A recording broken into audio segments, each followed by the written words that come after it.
एक बार पुनः आप लोगों का दीपिक स्प्रेड्स नॉलेज चैनल पर स्वागत है। जैसा कि हम लोग भगवान गौतम बुद्ध के बारे में पिछली 2 लेक्चरों को देख चुके हैं और आज बुद्ध जी के बारे में ये तीसरा लेक्चर है। जो लोग पहला दोनों लेक्चर नहीं देखे हैं वे लोग देख लें, उसके बाद तीसरा लेक्चर देखेंगे तो आपको ज्यादा ही समझ में बातें आएंगी। चलिए हम आज का लेक्चर शुरू करते हैं। महात्मा गौतम बुद्ध तथा बौद्ध धर्म। पिछले लेक्चर में भगवान बुद्ध की मृत्यु 80 वर्ष की अवस्था में 483 ईसा पूर्व में हो जाती है कुशीनारा में, कुशीनगर जिले में या कुशीनारा में हो जाती है। जब उनकी मृत्यु हो जाती है तब उनके शरीर को प्राप्त करने के लिए कई लोग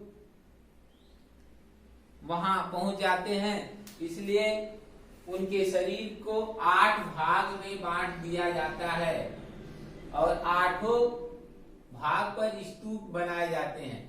क्या बनाए जाते हैं? स्तूप। और ये जो 8 भाग कौन कौन लेता है? ये 8 लोग लेते हैं। पहला मगध नरेश अजात शत्रु 1 भाग ले लेते हैं। दूसरा भाग कपिलवस्तु के साथ 1 भाग ले लेते हैं। वैशाली के लिच्छवी 1 भाग ले लेते हैं। वेठ द्वीप के ब्राह्मण 1 भाग ले लेते हैं। अलकप के बुली 1 भाग ले लेते हैं। पावा तथा कुशीनारा के मल्ल 1 भाग ले लेते हैं।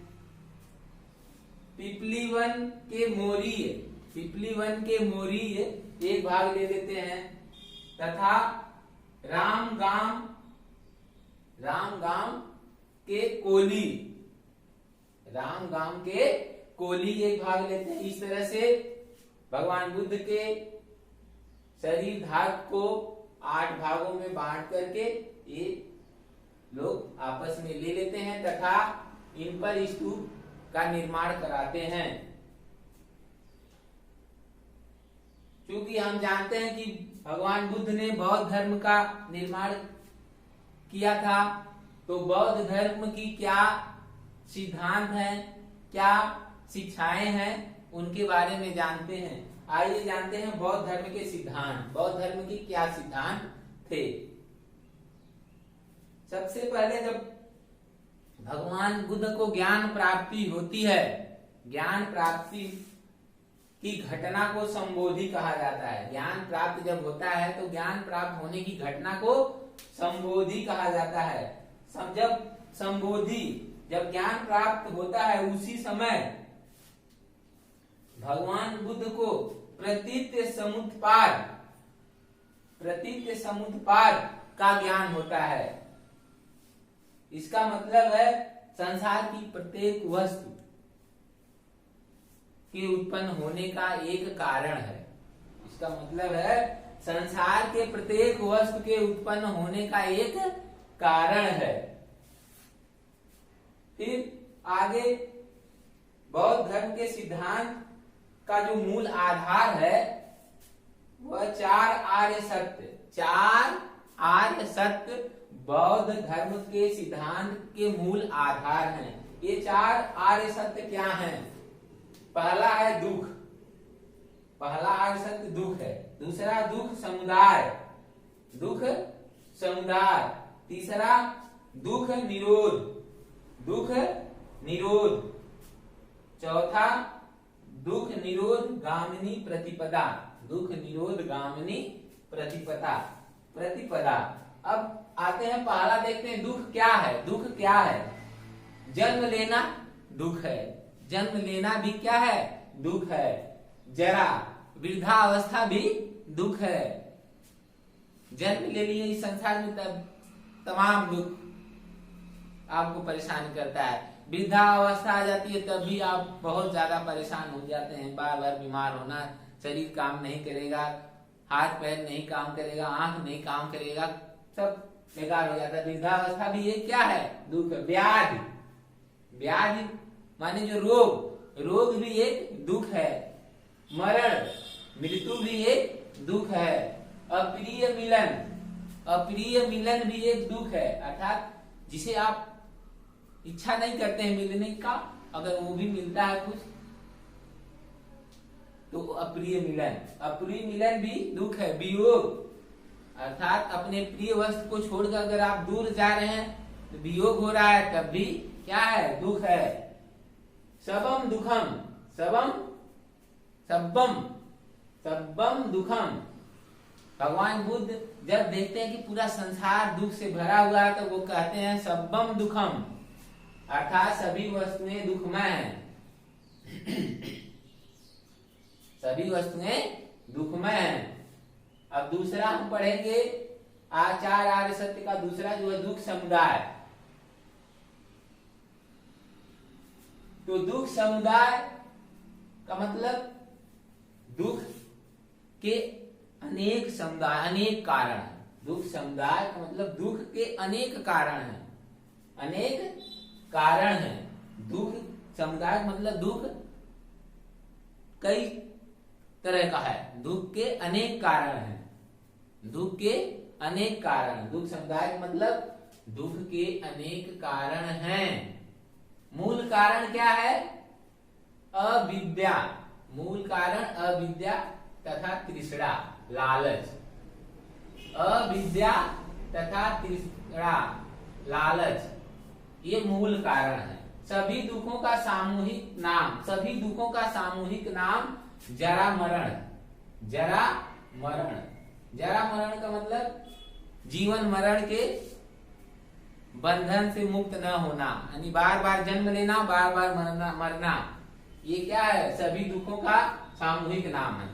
यानी सभी, अगर ये सब दुख आपको परेशान कर रहे हैं तो उसका सामूहिक नाम है कि आप जरा मरण के बंधन में बंधे हुए हैं, अर्थात जन्म मरण के बंधन में बंधे हैं। आपको निर्वाण नहीं मिल रहा है।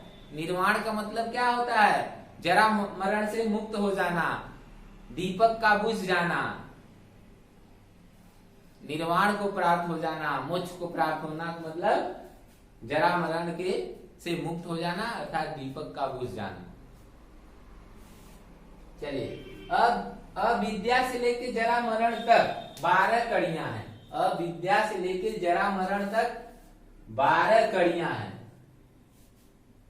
12 कारण हैं। पहला अविद्या, दूसरा संस्कार, तीसरा विज्ञान, विज्ञान को चैतन्य या चेतना कहा जाता है। नाम रूप, षडायतन, षडायतन का मतलब हो जाएगा 5 इंद्रियों तथा मन का समूह को षडायतन कहा जाता है। जो 5 इंद्रियां हैं, आंख, कान, नाक, मुंह और त्वचा, ये 5 इंद्रियां तथा मन, जो मन है, एकदम जो मन, इसके समूह को क्या कहेंगे? षडायतन। स्पर्श, छठवां है स्पर्श, सातवां है वेदना, सातवां है वेदना, आठवां है तृष्णा और 9वां है उपादान। उपादान का मतलब होगा सांसारिक विषयों से लिपटे रहने की इच्छा। सांसारिक जो विषय हैं, सांसारिक विषयों से लिपटे रहने की, भोग विलास में लिप्त होना, सांसारिक विषयों से लिपटे रहने की इच्छा, उपादान। 10वां है भव, शरीर धारण करने की इच्छा। भव का मतलब होगा शरीर धारण करने की इच्छा। जात, शरीर धारण करना, जात का मतलब हो जाएगा शरीर धारण करना। यहाँ भव का मतलब शरीर धारण करने की इच्छा और जात का मतलब हो जाएगा शरीर धारण करना। और 12वां है जरा मरण, जरा मरण का मतलब हो जाएगा जीवन और मरण के चक्कर में फंसे रहना, के बंधन में बंधे रहना। अब अगला है दुख निरोध। दुख निरोध का मतलब दुख का निवारण, दुख निरोध का मतलब दुख का निवारण। दुख का निवारण कैसे होगा? तृष्णा का त्याग कर देना। अगर आप तृष्णा, लालच का त्याग कर देंगे तो आप का सारे दुखों का जो निवारण है वो हो जाएगा। जो आप दुखों से परेशान है, अगर आप के अंदर जो तृष्णा है वह उसे समाप्त कर दिया जाए तो क्या होगा? दुख का निवारण मिल जाएगा, अर्थात दुख निरोध में यही बताया गया है। अब अगला है दुख निरोध गामिनी प्रतिपदा। अब दुख का निवारण करने के लिए किस प्रतिपदा पे गामिनी मन चलेंगे, किस तरह से चलेंगे, क्या हम करेंगे तो जो तृष्णा समाप्त हो जाएगी। तो उसके लिए भगवान बुद्ध ने अष्टांगिक मार्ग पर चर्चा करते हैं। कहते हैं कि अगर आप इन अष्टांगिक मार्ग पे चलेंगे तो आपके अंदर की जो लालच है, तृष्णा है, वो समाप्त हो जाएगी। जब वो समाप्त हो जाएगी तो आपको दुख से निवारण मिल जाएगा। तो अष्टांगिक मार्ग क्या है? सम्यक दृष्टि, सम्यक संकल्प, सम्यक वाक, सम्यक कर्मान, सम्यक आजीव, सम्यक दर्शन, सम्यक आजीव, सम्यक व्यायाम,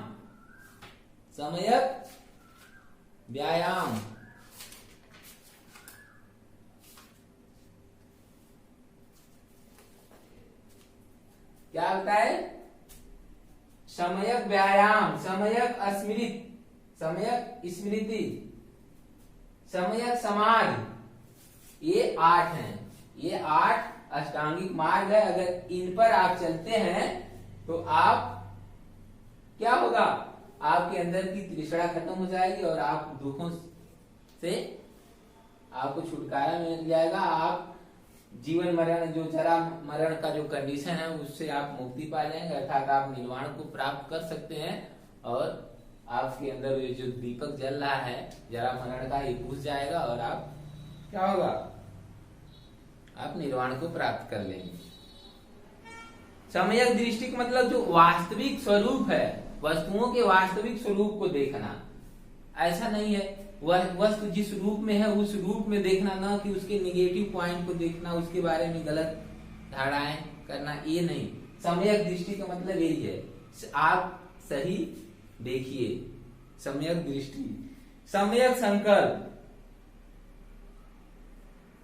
संकल्प, आसक्ति, द्वेष और हिंसा से मुक्त विचार रखिए। आसक्ति मतलब किसी चीज से लगाव, इतना मत करिए। द्वेष मत करिए। और हिंसा का विचार मत रखिए, ये सब मत करिए। यानी सम्यक संकल्प में ये है आसक्ति, द्वेष और हिंसा का विचार अपने अंदर से त्याग दीजिए। आसक्ति माने किसी चीज से जो लगाव है उसे आसक्ति बोलते हैं। द्वेष, घृणा, द्वेष है किसी चीज से को लेकर। और हिंसा करना, हिंसा तो जानते हैं, ये सब का विचार नहीं होना चाहिए। अगला है सम्यक वाक। सम्यक वाक क्या है? सम्यक वाक का मतलब होगा सही, अप्रिय वचन का त्याग कर दीजिए, सही वचन बोलिए। अप्रिय वचन का जो सम्यक वाक मतलब जो अप्रिय वचन है, जो किसी दूसरे को सुनने में खराब लगे, ऐसे वचनों का, अप्रिय वचनों का त्याग कर दीजिए। यानी सही वचन बोलिए, अप्रिय वचनों का त्याग कर दीजिए। अब अगला क्या है? सम्यक कर्मान। सम्यक कर्मान का मतलब अपना कर्म सही रखिए। मतलब आप दया, दान,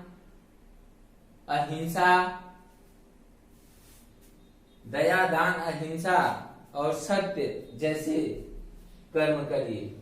दया दिखाइए वस्तुओं के प्रति, दान करिए, जरूरतमंदों को दान करिए, सत्य बोलिए और अहिंसा के मार्ग पर चलिए। अहिंसा का मतलब हिंसा मत करिए, अहिंसा के मार्ग पर चलिए। ये सम्यक कर्मान है, हो गया सम्यक कर्मान।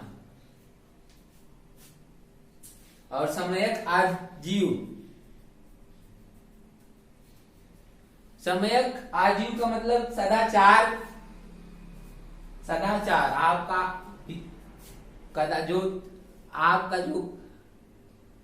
आप सदाचार के रास्ते पे चलिए, अर्थात अच्छे रास्ते पे चलते हुए अपनी आजीविका को चलाइए। कहने का मतलब ऐसा नहीं कि आप चोरी करिए, बेईमानी करिए, ये तो कदाचार हो गया।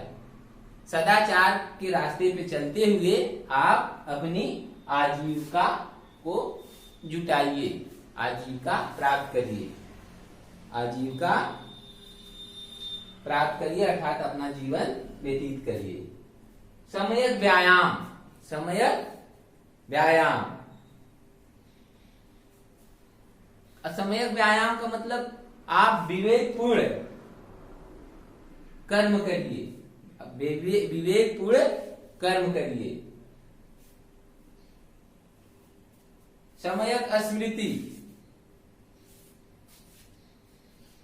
आप क्या करिए कि जो मिथ्या धारणाएं हैं, सम्यक स्मृति का मतलब मिथ्या जो धारणाएं हैं उसका त्याग कर दीजिए, उसका परित्याग कर दीजिए और सच्ची धारणाओं को अपने साथ रखिए।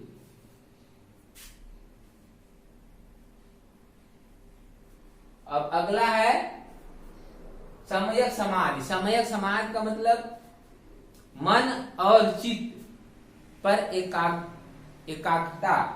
एकाग्रता लाइए, यानी मन और चित्त को शांत रखिए, एकाग्र बनाइए, एकाग्रता उसके अंदर लाइए, मन और अपने चित्त, मन और चित्त को क्या करिए, एकाग्र, मन को एकाग्र बनाइए। ये सम्यक समाधि। इस तरह से ये अष्टांगिक मार्ग है, इन अष्टांगिक मार्गों पर भगवान बुद्ध ने चलने के लिए कहा। अगर आप ऐसा करते हैं तो आप क्या करेंगे, आप दुखों का निवारण प्राप्त कर सकते हैं, दुख से जन्म मरण का जो बंधन है उससे मुक्त हो जाएंगे और आप निर्वाण को प्राप्त कर सकते हैं। देखिए इसमें जो सम्यक दृष्टि, सम्यक संकल्प और सम्यक वाक, ये जो शुरू के तीन हैं, सम्यक दृष्टि, सम्यक संकल्प, सम्यक वाक, इसे प्रज्ञा बोला जाता है। इन शुरू के तीनों को क्या बोला जाता है, प्रज्ञा। क्या बोला जाता है, प्रज्ञा। और फिर चौथे, पांचवें और छठवां यानी सम्यक कर्मांत, सम्यक आजीव और सम्यक व्यायाम, इसे क्या बोला जाता है, इसे सील बोला जाता है। Seal, seal, seal. पहले तीन को प्रज्ञा बोला जाएगा, दूसरे जो तीन है, दूसरे तीन कौन, सम्यक कर्मांत, सम्यक आजीव, सम्यक व्यायाम, इनको क्या बोला जाएगा, सील। और जो लास्ट के दो हैं, सम्यक स्मृति और सम्यक समाधि, इसको बोला जाता है समाधि। समाधि, इसको क्या बोला जाता है, समाधि, इसको समाधि, यानी लास्ट के दो को समाधि बोला जाएगा और शुरू के तीन को प्रज्ञा और उसके बाद तीन को सील बोला जाता है और लास्ट के दो को समाधि बोला जाता है। चलिए इस तरह से आज का ये लेक्चर समाप्त होता है। आपको कैसा लगा? अगर वीडियो अच्छा लगता है तो लाइक करिए, शेयर करिए, सब्सक्राइब करिए चैनल को। चलिए आप सभी लोगों को धन्यवाद।